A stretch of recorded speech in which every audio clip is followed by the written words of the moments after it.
Boy, everything in my life now is pre-COVID, post-COVID. It really is, isn't it? You know, where did we meet? When did we meet? Was it before the scourge, after the scourge? Tammy got mad at me during COVID because I was golfing. We live in the country, we live rural. I was golfing 5 days a week, and she's mad. She goes, "You're gonna bring the COVID home," like it's a human being.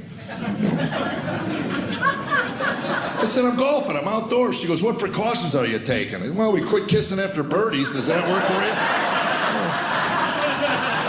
What are you talking about? Besides, we play woke golf. That's what we play, woke golf. Woke golf is when you hit your tee shot, you get to pick your ball up and put it where you feel it should be. I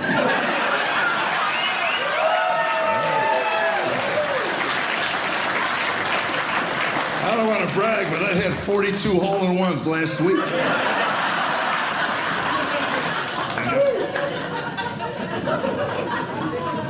I would tell you, we lost our minds during COVID. Did we need an overpriced bureaucrat to tell me after shaking 100 hands in a night, "Hey, don't do this"? And that whole 6-foot thing, where did that come from? How did they come up with that? In a laboratory? Hey, sneeze. Measure that.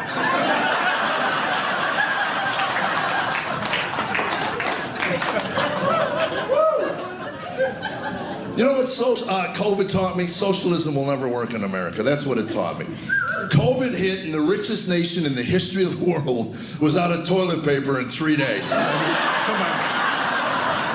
I don't even get that. CDC came out and said, "You know, it's a severe respiratory illness."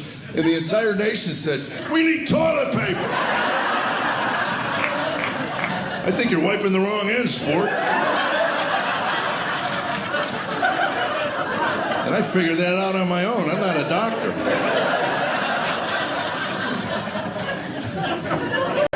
Yeah, I'm not a bright guy. I barely got through high school. I'm a 2.0 C student. I really am. And I know we have some teachers here. School's changed, I'll tell you that. I mean, really. I mean, you think you could forgo the social engineering for a couple of semesters and teach some basic math? Just basic.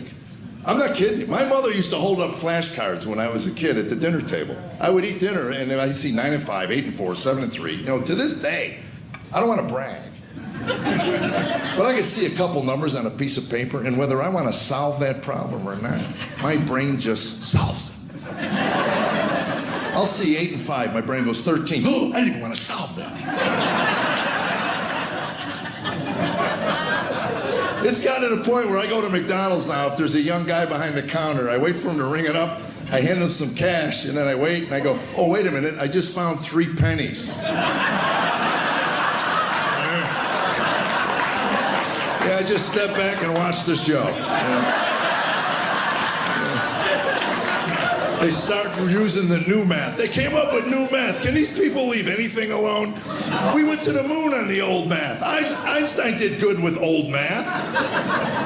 What was the new math? Old math too mathy for the new people? It's awful mathy. Let's change that. You watch the Common Core? Have you seen this? I mean, well, let's see. The bill was $7.23. I'll make that 3 a 5. That 2 is 0. I'll make that 7 and 8. You gave me a 10. I'll make that an 11. Why not? An 11?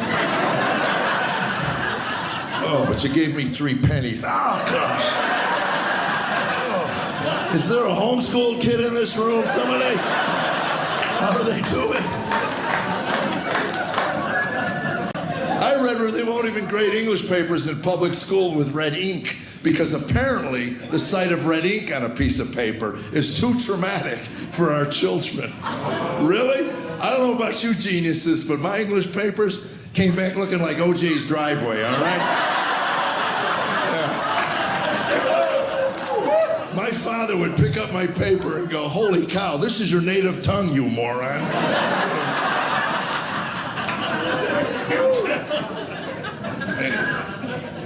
I had trouble with punctuation. I really did. I didn't get it. To this day, I don't understand. I'd hyphenate my thoughts in school.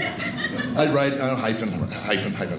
So I get my paper back, and it was covered with periods and commas, red periods and commas. You know. Anyway, that's when I figured it out. Periods and commas were costing me points. So I write my paper, hyphen. At the bottom of the page, I would put a bunch of periods and commas.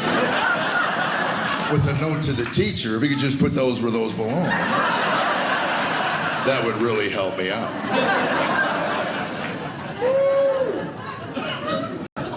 I was watching our president speak, Joe, and about 4 minutes into his talk, I paused the TV. Tammy goes, "What?"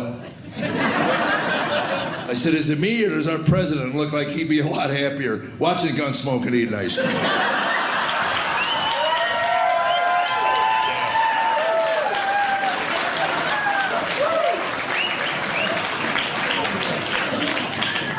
Yeah, he just looks tired. I did that joke in South Carolina, and a woman sends me a page-and-a-half email. She was upset because I was picking on our president. And he's just trying to save the free world. Made me laugh, too. I mean, so anyway, I read the whole thing. I sent her a short email back. I said, "Look, I normally don't reply, but I said, I got one question for you. You don't even have to reply to me. Just answer the question honestly to yourself. If you owned a Starbucks, would you let Joe Biden work your register?"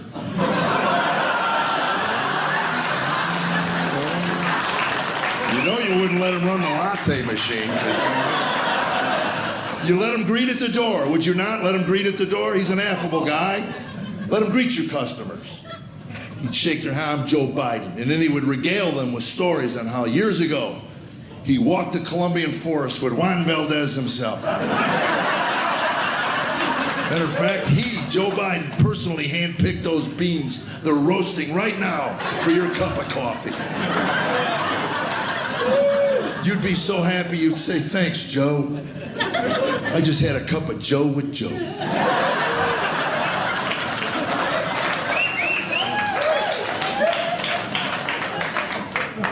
Anyway, I started comedy in 1978. That's when I started. So 1982, all I ever wanted to do was Vegas. That was my goal. So 4 years into it, I get booked in Vegas for a month. And a whole month. And I got 3 nights off before the next job. And I'm golfing with a guy I don't know. And it turns out he's Wayne Newton's sound man. So he says to me, "You want to go see Wayne Newton?" 1982, are you kidding me? Wayne Newton was the quintessential Las Vegas entertainer. He was at the top of his game. I got a chance to stand in the back of the room and watch the King of Vegas work 3 nights in a row. It was amazing. And he did not disappoint, man. That first night, he's got an orchestra leader. He's got an orchestra. He's tan, trim, not a hair out of place, tuxedo. He hits the stage on fire. Dunk-a-shane, dunk-a-dunk-a-dunk-shane, dunk-a-shane, dunk-a-shane, dunk-a-shane. Within 10 minutes, he's sweating, and he's wiping the sweat off with a towel. He throws the towel into the crowd. Women are fighting over the sweaty towel. And 20 minutes in, the first room key flew up on stage. Back in the 80s, room keys were made out of brass. These were life-threatening projectiles that were just, they clang, clang, and he's dodging them, clang, dunk-a-shane, dunk-a-dunk-a-dunk-a-shane, dunk-a-shane. And then underwear, panties started coming up. And again, this was the 80s, before Victoria's Secret, so. Just saying, a couple of those panties took a while to hit the stage.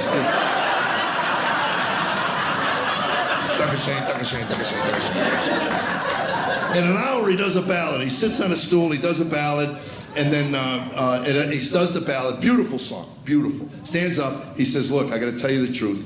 At this point in the show, we have one more number. It's upbeat. We want you leaving upbeat. But gosh," he goes, Johnny, to his musical director, "is this not the greatest crowd we've ever, the best crowd we've ever had?" And he said, "It is, Wayne, it really is." And he said, "Do you think we could do 3 more songs or so for these people?" And he said, "Whatever you want." Now you have to understand Vegas, how it works. They lose money on every show they produce. The whole point is to get you feeling good, keep you in their hotel, so on the way to your car, you lose your mortgage. That's the goal.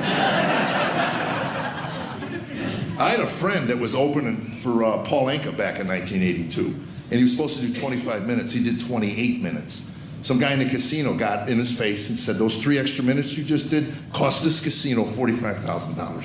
Do it again tomorrow night, it's coming out of your check. You were hired to do 25. That doesn't mean 23, 24, 26, but certainly not 28. 25. My buddy goes, "I got it." He said the next night, he was in the middle of a joke, and he goes, "I gotta go." So for Wayne Newton to call for 3 extra songs, do the math on that one for the casino. That's how big a star Wayne Newton was. And the crowd knew it, and they were on their feet cheering and applauding. It was an amazing show. I was blown away. Couldn't wait for the next. I come back next night, same thing. Dunk-a-shane, dunk-a-shane, sweaty towel. keys and underwear again. Keys flying up, clang, clang, underwear. And then in an hour, he sits on a stool, does the ballad, stands up, and he goes, you know what, we normally wrap it up at this point in one more song. Is this not the best crowd we've ever had? Yeah, I'm in the back of the room. I'm a new entertainer. I go, wait a minute, this isn't right. Is he manipulating? And then I thought about it. I go, you know what? I'll give him the benefit of the doubt. Maybe I just witnessed the two greatest shows, the greatest Vegas entertainer Wayne Newton has ever produced. I don't know. Gave him the benefit of the doubt. Look, I've been at this since 1978, and I can tell you, not one pair of panties have ever flown up on my stage. Not one. So I gave him the benefit of the doubt. Next night I come back, sits on a stool at an hour, stands up, and he goes, we normally do one more, but is this not the greatest crowd we've ever... And that's when it hits me. He's manipulating these people. He's probably not even doing extra time. Casino gave an hour and 15. At an hour, he's trying to tell them, I'm going to give you extra 15 minutes because I like you that much. He's manipulating these people. Ticked me off. I only told you that because I normally wrap it up at this point. You guys have been the best crowd I've ever had. Back to charges and let me come back to Provo.